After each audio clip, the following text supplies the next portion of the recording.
ഉള്ളത് ജിദ്ദയിലെ ദേപുട്ടിലാണ്. ദേപുട്ടിനെ കുറിച്ച് ഒരുപാട് കേട്ടിട്ടുണ്ടെങ്കിലും ഇതുവരെയായിട്ട് ഫുഡ് കഴിക്കാൻ ഒരു ചാൻസ് കിട്ടിയില്ല. ഒടുവിൽ നമ്മൾ ജിദ്ദയിൽ നിന്നാണ് കേട്ടോ ദേപുട്ട് ട്രൈ ചെയ്തത്.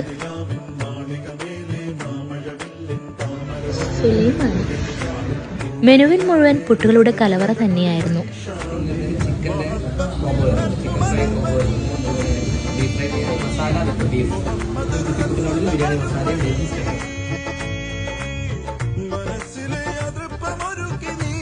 മെനു ലിസ്റ്റിലെ വെറൈറ്റി ഐറ്റമായ 7 സുന്ദര രാത്രികൾ ഞങ്ങൾ ഓർഡർ ചെയ്തു. അതുകൂടാതെ തന്നെ ആർക്കും ഇഷ്ടപ്പെടുന്ന ബീഫ് സ്റ്റഫ് ചെയ്ത പുട്ടും ഓർഡർ ചെയ്തു. പിന്നെ ഈ ചുട്ടിനു വേണ്ടി ലോലിപോപ്പും റൈസും നമ്മൾ ഓർഡർ ചെയ്തു.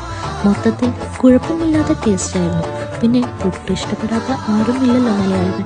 ഞങ്ങൾക്കും ഇഷ്ടമായിട്ടോ.